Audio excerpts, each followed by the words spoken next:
Eu sou João, e a vida, meus caros, é um fio frágil que se rompe nos momentos mais inesperados.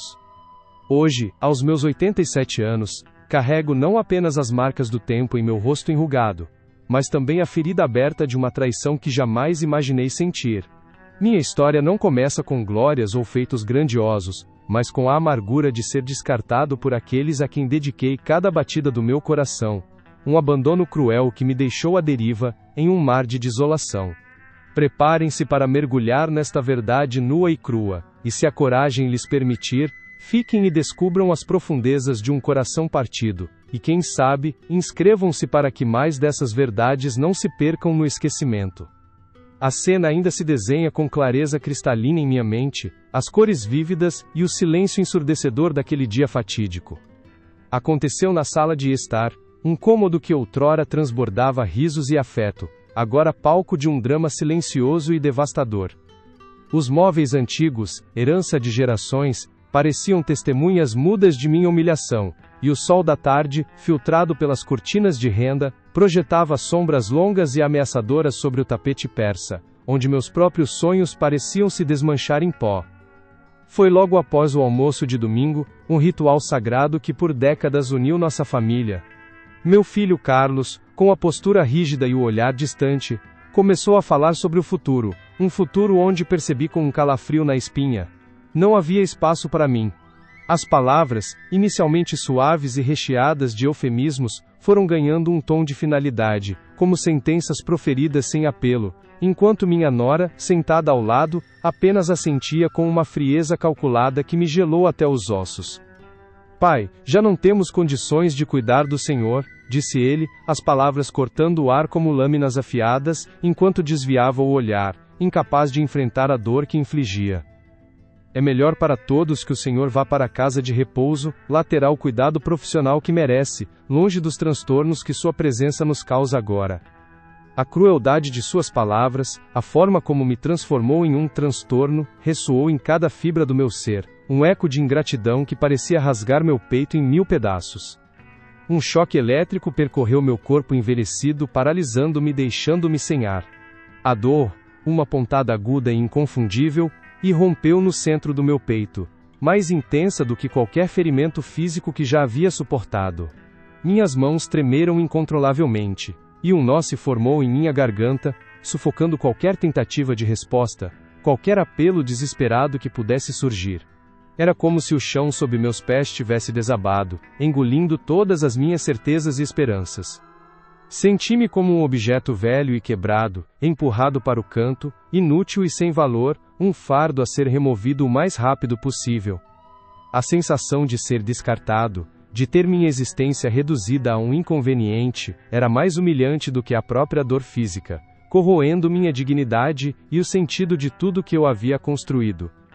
Aqueles que eu amava acima de tudo me viam agora como um estorvo, uma sombra indesejada em suas vidas perfeitas e ambiciosas, e essa percepção era um veneno lento e mortal. Naquele instante, a vida como eu a conhecia se estilhaçou em milhões de fragmentos. A imagem de um futuro tranquilo cercado pela família desvaneceu-se como fumaça, substituída pela fria realidade de uma solidão imposta e de um caminho incerto. Aquele dia não foi apenas o fim de uma fase, mas o renascimento de um homem, forçado a confrontar a brutalidade do abandono e a reconstruir-se a partir dos escombros de sua própria história, ciente de que a resiliência seria sua única companheira. Anos antes, a jovem Madalena chegou ao engenho Boa Esperança, uma dama da corte arrancada de salões polidos e lançada no coração pulsante do sertão pernambucano, onde a terra avermelhada beijava o céu azul profundo. Seu casamento com o coronel Horácio de Lira, um homem de posses vastas e temperamento forte, marcou não apenas uma união de famílias, mas a fusão de dois mundos distintos, prenunciando uma vida de sacrifícios e resiliência inesperada. Recordava-se dos primeiros dias, da estranheza do ar pesado de melaço misturado ao cheiro da terra úmida após a chuva, dos sons incessantes dos insetos noturnos e do canto madrugador dos galos.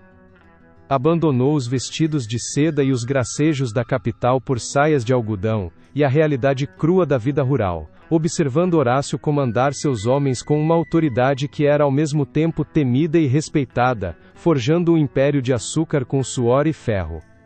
Horácio de Lira, um homem de olhar penetrante e voz que ressoava pelos canaviais, era seu porto seguro e seu desafio constante.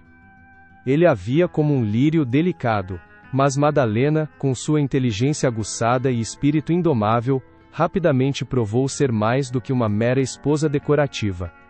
Ela aprendeu a ler as nuances do engenho, a entender o ritmo da colheita e a importância da chuva, absorvendo a essência daquele chão que agora era seu.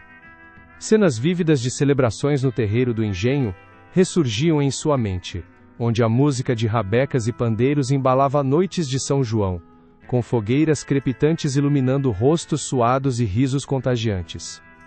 Madalena, ao lado de Horácio, observava a alegria genuína de seus agregados, sentindo um laço invisível, mas poderoso, que a unia àquela comunidade, um senso de pertencimento que superava qualquer nostalgia da corte. A cada safra, a cada desafio superado, a união entre Madalena e Horácio se fortalecia, construída sobre o respeito mútuo e a paixão por aquela terra que lhes dava sustento. Ele confiava a ela os cuidados da casa grande, a administração dos suprimentos e a saúde dos trabalhadores, e ela por sua vez dedicava-se com uma seriedade que surpreendia a todos, transformando-se de nobre em senhora de engenho com uma naturalidade notável. Lembrou-se de uma vez durante uma seca implacável, quando Horácio desesperançoso pensou em vender parte do gado. Madalena, com a perspicácia que a caracterizava, sugeriu um rodízio nos pastos mais distantes, um plano que, embora arriscado, salvou os animais e a honra do coronel, mostrando sua capacidade de ver soluções onde outros viam apenas o fim, um prenúncio de sua futura sagacidade.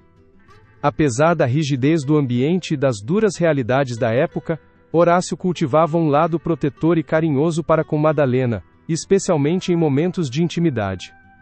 Em uma noite estrelada sob o alpendre, ele lhe prometeu que enquanto vivesse, ninguém ousaria tocar em um fio de cabelo seu, ou em um palmo da Boa Esperança, um juramento que agora ressoava com a amargura da ironia. Os anos se passaram, e o engenho Boa Esperança prosperou sob a gestão conjunta do casal, tornando-se um bastião de força e produtividade na região. Horácio, astuto e implacável em seus negócios, sempre consultava Madalena sobre as decisões mais importantes, reconhecendo nela uma aliada indispensável, cuja visão clara e pragmática complementava sua própria ferocidade. Madalena, muitas vezes em silêncio, observava as tensões crescentes entre Horácio e os irmãos Vasconcelos, cujas terras se estendiam como uma mancha escura nas divisas da Boa Esperança. As rixas por água, por limites de terra, e até mesmo por uma simples corrida de cavalos, eram sementes de uma inimizade profunda que germinava lentamente, alimentada pela ganância e pela inveja. Ela recordava vividamente a celebração do aniversário de Horácio, quando o engenho se encheu de gente, de risos e de vida. Madalena, com um vestido simples de algodão, supervisionava a festa, garantindo que todos, dos vaqueiros aos feitor, tivessem seu quinhão de alegria e alimento, um esforço discreto que demonstrava sua dedicação e o amor que nutria por sua família e por seu povo. Em um dia chuvoso, quando o engenho estava envolto em um silêncio melancólico, Horácio revelou a Madalena a existência de uma dívida oculta, um segredo que o atormentava e que poderia comprometer o futuro da Boa Esperança. A confiança depositada nela, a partilha de um fardo tão pesado, solidificou ainda mais o elo entre eles, tornando-a guardiã não apenas de seu coração, mas também de seus segredos mais sombrios. Madalena, com seu olhar atento, percebia as nuances das relações sociais e políticas da região, a fragilidade da paz e a constante ameaça da violência. Ela compreendia que, naquele mundo de coronéis e jagunços, a força não se media apenas pela riqueza, mas pela capacidade de defender o que era seu com unhas e dentes, uma lição que ela guardaria para o futuro. A abolição da escravatura, um evento sísmico, trouxe consigo uma nova camada de complexidade e incerteza. Horácio, com o apoio de Madalena, trabalhou para manter seus antigos escravizados como agregados, garantindo-lhes terras e trabalho, buscando uma transição menos brutal, um ato de pragmatismo e talvez, de um rudimento de humanidade em tempos tão cruéis. Havia uma pequena capela no engenho, onde Madalena passava horas em oração, buscando força e orientação. Ela não pedia por riquezas, mas pela proteção de sua família e de seu lar, um refúgio de fé que, anos depois, seria testado até seus limites, quando o mundo ao seu redor desabaria sob o peso da tragédia e da injustiça. As conversas com Mestre João o Feitor eram frequentes e instrutivas. Ele, com a sabedoria dos mais velhos e o conhecimento profundo da terra, ensinava a Madalena sobre os segredos dos rios, os ciclos da cana e a resiliência do povo. Esses ensinamentos, antes curiosidade, se tornariam ferramentas essenciais em sua luta pela sobrevivência, um legado silencioso de sabedoria ancestral. A imagem de Horácio montado em seu cavalo partindo para a caçada na manhã fatídica, ainda assombrava seus pensamentos. Um aceno, um sorriso rápido, a promessa de um retorno antes do anoitecer. Aquele foi o último vislumbre da normalidade, o último momento de paz antes que o véu da tragédia se abrisse, revelando a brutalidade do destino e a maldade humana. A notícia de sua morte, um choque elétrico, paralisou o engenho inteiro. O silêncio que se seguiu à descrença foi mais ensurdecedor do que qualquer grito de dor. Madalena sentiu o chão sumir sob seus pés, o futuro desmoronar em pedaços, enquanto o luto se misturava à desconfiança, a certeza de que aquele acidente escondia uma verdade mais sombria e perversa. Naquele turbilhão de dor e desolação, uma chama se acendeu no peito de Madalena, uma promessa silenciosa mas inabalável. Ela protegeria o legado de Horácio, a boa esperança e seu povo, custasse o que custasse. O luto se transformaria em força, a dor em determinação, e a fragilidade em uma rocha inabalável, pronta para enfrentar a tempestade que se aproximava com fúria. Os primeiros indícios de um afastamento gélido se manifestaram não em palavras, mas em silêncios prolongados e olhares desviados, quando João percebeu que a familiaridade outrora calorosa de seu lar começava a adquirir contornos estranhos e distantes. A mesa de jantar, palco de tantas histórias e risadas, parecia encolher a cada noite, com os lugares de seus entes queridos se tornando progressivamente mais distantes, um presságio de sua exclusão iminente. Carlos, seu filho, antes um poço de afeto e atenção, agora respondia suas perguntas com monossílabos apressados, a mente visivelmente absorta em preocupações que não compartilhava, criando uma barreira intransponível. Seus ombros, antes abertos para um abraço, tornaram-se rígidos, uma muralha invisível que impedia qualquer tentativa de aproximação genuína, deixando João com uma sensação persistente de vazio e incompreensão. A influência de Sofia, a nora, era como uma névoa sutil, que se infiltrava em cada canto da casa, redefinindo regras não ditas e alterando rotinas que João havia considerado imutáveis por décadas de convivência pacífica. Seus conselhos, sempre revestidos de uma falsa preocupação, aos poucos minavam a autoridade e a presença do patriarca, transformando-o em um mero espectador da própria vida. As visitas dos netos, antes celebrações ruidosas e cheias de abraços apertados, diminuíram em frequência e intensidade, transformando-se em aparições breves e protocolares, onde os olhares infantis carregavam uma inocência forçada, talvez já imbuída das novas dinâmicas familiares. João sentia a falta do toque, do riso espontâneo, do calor que preenchia sua alma.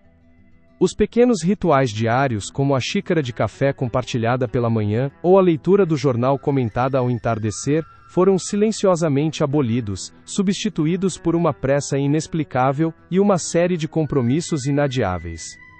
João, por vezes, encontrava-se sozinho na sala, o eco de um passado vibrante agora apenas uma lembrança dolorosa, um presságio do que viria. A cada crepúsculo, a solidão se aprofundava, e a sensação de ser um intruso na própria vida se tornava mais vívida, um prenúncio sombrio do abandono que se avizinhava sem alarde. Seu aniversário, outrora motivo de grande festa e reunião familiar, passou quase despercebido, marcado por um bolo pequeno e algumas felicitações apressadas, desprovidas da alegria genuína que sempre o acompanhava. A cadeira à cabeceira da mesa, seu lugar de direito por tantos anos, por vezes era ocupada por outro, um símbolo cruel de seu deslocamento. Sofia, com sua voz suave e implacável, começou a sugerir mudanças na casa, reorganizando seus objetos pessoais, suas memórias para otimizar o espaço, como ela dizia com um sorriso dissimulado. Cada livro realocado, cada fotografia guardada, era um pedaço de sua história sendo apagado, uma invasão sutil, porém devastadora, de sua privacidade e identidade. As conversas à mesa tornaram-se monólogos dos outros, onde João era um mero ouvinte, suas opiniões e experiências, antes valorizadas, agora recebidas com olhares impacientes e acenos condescendentes, desvalorizando sua sabedoria. A cada tentativa de interjeição, sentia-se como um ruído indesejado, uma interrupção na nova ordem estabelecida, um fardo invisível para sua família. Carlos, pressionado pela esposa, começou a evitar os longos passeios matinais com o pai, alegando uma carga de trabalho insuportável, mas o olhar de João captava a verdade por trás da desculpa, um desconforto crescente, uma relutância em confrontar a presença do pai que se tornava embaraçosa. A cada dia, o elo se rompia um pouco mais. Em uma tarde chuvosa, João ouviu por acaso um trecho de conversa entre Carlos e Sofia. Ele está cada vez mais dependente, sussurrava ela, a voz carregada de um tom que misturava impaciência e desdém. Precisamos pensar em uma solução definitiva. Aquelas palavras, como flechas envenenadas, perfuraram o coração de João, revelando a dura realidade de sua situação. A cada sussurro, a certeza de ser um estorvo se consolidava, transformando a dor em uma ferida aberta e purulenta que corroía sua alma, e a pergunta: será que meu próprio filho me vê como um peso? Ecoava em seu tormento. O silêncio da casa, antes um refúgio de paz, transformou-se em um fardo opressor, um lembrete constante de sua crescente invisibilidade, um clamor por uma atenção que jamais viria. As risadas distantes de Carlos e Sofia, vindas de cômodos onde ele já não era bem-vindo, ressoavam como sinos fúnebres, anunciando o fim de uma era de inclusão e afeto. As reuniões de família, antes eventos festivos, agora apresentavam uma cadeira vazia ao seu lado, um espaço que antes ele preenchia com sua presença e suas histórias, mas que agora simbolizava a lacuna de seu isolamento. Ninguém parecia notar sua ausência, ou se notava, ninguém se importava o suficiente para preenchê-la com sua companhia. Quando tentava oferecer ajuda com pequenas tarefas domésticas, seus esforços eram gentilmente mas firmemente recusados, com a justificativa de que ele precisava descansar, uma desculpa cruel para mantê-lo afastado. Essa preocupação era na verdade uma forma de afastamento, uma maneira de reafirmar sua irrelevância e sua incapacidade de contribuir, minando sua autoestima. As conversas sobre o futuro da família, os planos de viagem, as decisões financeiras, eram conduzidas em sua ausência, como se sua opinião não tivesse valor, ou como se sua mente envelhecida fosse incapaz de compreender a complexidade dos assuntos. João sentia-se um espectro, vagando por corredores de um lar que já não o reconhecia como parte integrante. A pontualidade das refeições, antes um hábito sagrado, passou a ser flexível, e não raro, João era o último a ser chamado, encontrando a mesa já com os pratos quase vazios, um sinal inequívoco de que sua presença não era mais o centro, mas um apêndice. A humilhação silenciosa queimava, e a certeza de sua condição se tornava insuportável, como um prego martelado em sua dignidade, forçando-o a questionar o próprio valor dentro daquela estrutura familiar que se desfazia diante de seus olhos. A cada manhã, ao despertar, uma sensação de pavor o invadia, o medo de mais um dia de indiferença, de mais um olhar de desdém, de mais um silêncio eloquente que gritava sua falta de importância. Seu quarto, antes um santuário, tornou-se uma prisão, o único lugar onde sua dignidade ainda podia respirar livremente, longe dos julgamentos silenciosos. Em um momento de clareza brutal, João se viu refletido no espelho, não apenas um homem velho, mas um fardo, um estorvo, exatamente como ele imaginava que seus filhos o viam, uma visão distorcida, mas profundamente dolorosa. A dor da autopercepção, moldada pela crueldade alheia, era mais aguda do que qualquer abandono físico, corroendo sua alma. Ele se lembrava dos sacrifícios, das noites sem sono, dos anos de trabalho árduo para construir o futuro de Carlos, para proporcionar-lhe uma vida de conforto e oportunidades, um esforço que agora parecia em vão. Agora, tudo parecia ter sido em vão, um investimento de amor que retornava com a moeda fria da ingratidão, um ciclo vicioso de dor e desilusão. A realidade do abandono gradual, lenta e insidiosa, era mais devastadora do que um corte abrupto, pois permitiu que a esperança morresse aos poucos, em doses homeopáticas de desprezo e negligência, um veneno de ação lenta. João sentiu o peso de anos de pequenas humilhações se acumulando, sufocando qualquer resquício de orgulho e amor próprio que ainda restava em seu coração. O ponto de não retorno estava próximo, a percepção final de que ele havia se tornado um obstáculo, uma sombra indesejada que precisava ser removida para que a vida de seus filhos pudesse seguir adiante sem empecilhos. A certeza era um veneno amargo mas inegável, preparando o terreno para a cena que viria, a declaração de seu exílio silencioso. Permaneçam conosco para testemunhar a resiliência forjada na dor e a busca por um novo sentido em meio aos escombros da traição, e se esta história tocar sua alma, considerem se inscrever para mais narrativas que desafiam o esquecimento. No abismo do abandono onde a alma de João se debatia entre a dor da ingratidão e a frieza do esquecimento, um lampejo de memória irrompeu, uma verdade há muito tempo adormecida, guardada nas profundezas de sua consciência como um tesouro oculto. O silêncio ensurdecedor da casa, agora desprovido de risos e afeto genuíno, tornou-se o catalisador para que essa lembrança poderosa emergisse, trazendo consigo não apenas um segredo, mas a semente de uma revanche silenciosa e calculada. Aquele segredo não era apenas uma quantia monetária, um acúmulo de cifras em um papel empoeirado. Era o testamento vivo de uma vida dedicada à prudência, ao sacrifício e à visão de futuro, um contraponto gritante à leviandade e à ingratidão com que seus próprios filhos o tratavam. Representava a promessa de que, mesmo na velhice e na aparente fragilidade, sua dignidade não seria pisoteada, e seu legado, por mais que tentassem, não seria apagado. A origem daquele patrimônio remontava a décadas de trabalho árduo, de cada centavo poupado com esmero e disciplina, de cada luxo negado em prol de uma segurança futura. João, um homem que conhecera a escassez na juventude, aprendeu cedo que a verdadeira liberdade residia na capacidade de proteger a si e aos seus, uma lição gravada a ferro em sua memória que moldou cada uma de suas decisões financeiras. Começou como um pequeno pé de meia, uma reserva modesta destinada a cobrir imprevistos, mas que, com o tempo e a sabedoria de um investimento astuto, transformou-se em algo muito maior. Era a sua apólice de seguro contra a incerteza da vida, um escudo invisível construído tijolo por tijolo com suor e inteligência, longe dos olhos curiosos e da ambição alheia. Sua falecida esposa, Ana, a única confidente desse pacto silencioso, compartilhava do mesmo senso de cautela e perspicácia. Ela compreendia a importância de ter um porto seguro, um refúgio material que garantisse a tranquilidade na velhice, independentemente das vicissitudes que o destino pudesse lhes reservar, um segredo compartilhado que selava a cumplicidade de um amor verdadeiro. João ainda ouvia a voz suave de Ana ecoando em sua mente. João, o futuro é incerto, mas nossa dignidade, essa não pode ser negociada.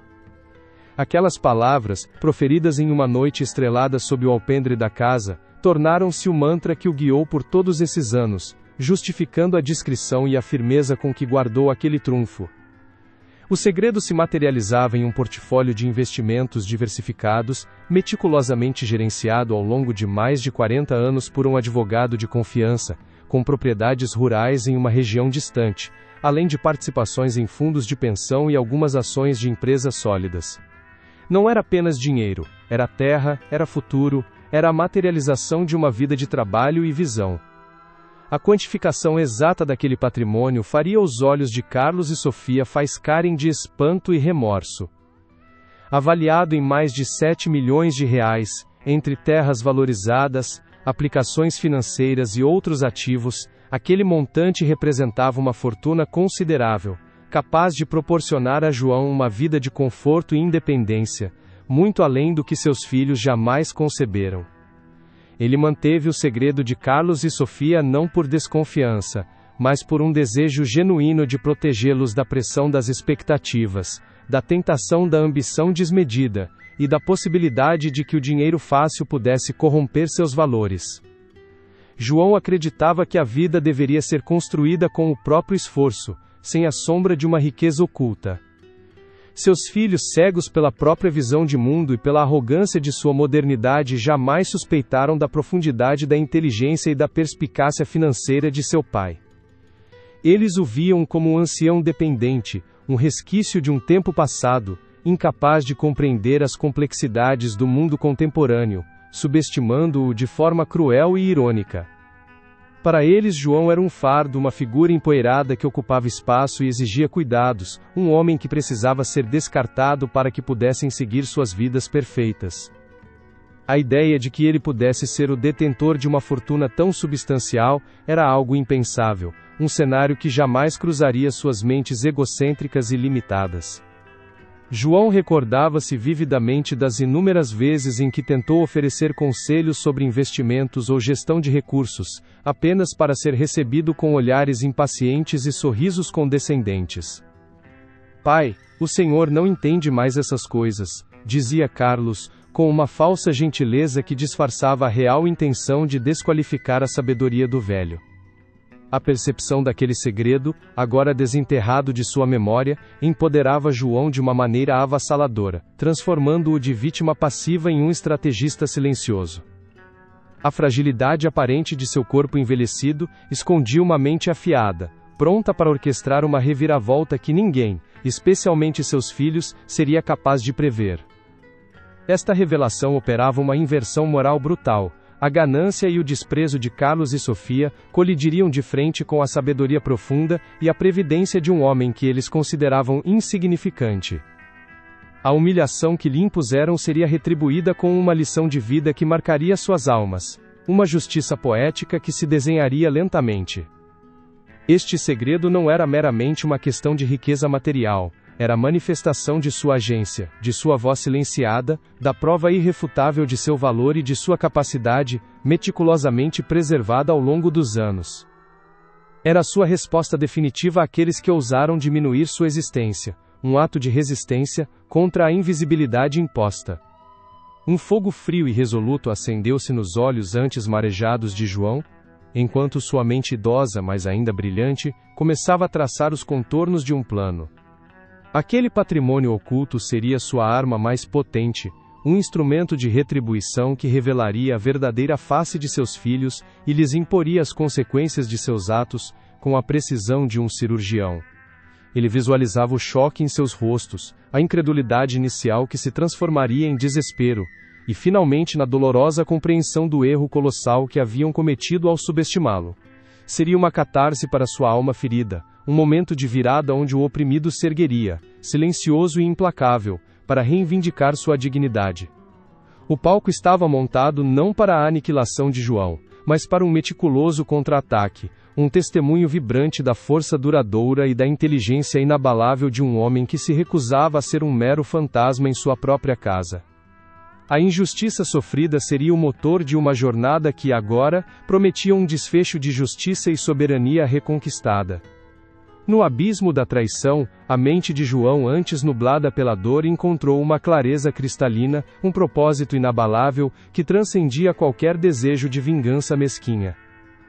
Sua decisão final não seria um ato de retaliação, mas uma afirmação silenciosa de sua própria existência, e do valor inestimável de uma vida dedicada à prudência e ao trabalho, garantindo a si mesmo a serenidade e o respeito que seus próprios filhos lhe haviam negado de forma tão cruel. Ele não buscaria o confronto, mas a soberania de sua dignidade, um legado que seria reescrito por suas próprias mãos. A ação de João se materializou na venda discreta da casa onde passara a maior parte de sua vida, um lar que, para seus filhos, havia se tornado um fardo e não um refúgio de memórias. Com a ajuda de seu advogado de confiança, o processo foi iniciado com uma precisão cirúrgica, longe dos olhos curiosos de Carlos e Sofia, que, absortos em suas ambições, jamais suspeitariam da autonomia e da capacidade de seu pai em orquestrar um movimento tão decisivo. Os documentos foram assinados com uma caligrafia firme, cada traço representando não apenas uma transação imobiliária, mas o selar de um novo capítulo, um renascimento tardio impulsionado pela necessidade de autoafirmação. O montante da venda somado ao seu patrimônio oculto, consolidava uma fortuna que lhe permitiria viver os anos restantes com uma independência e um conforto que Carlos e Sofia jamais poderiam imaginar, um testamento mudo de sua verdadeira riqueza. O choque em seus filhos quando a notícia finalmente lhes alcançou os ouvidos, foi um espetáculo de incredulidade e posteriormente de desespero contido. A casa que esperavam herdar, esvaiu-se de suas mãos como areia, e a percepção da fortuna do pai, revelada indiretamente pela sua súbita e confortável independência, golpeou-os com a força de um raio, expondo a miopia de sua ganância e a profundidade de seu erro em subestimar o homem que lhes deu a vida. A humilhação que infligiram retornava não como gritos, mas como o eco frio de um silêncio irrevogável.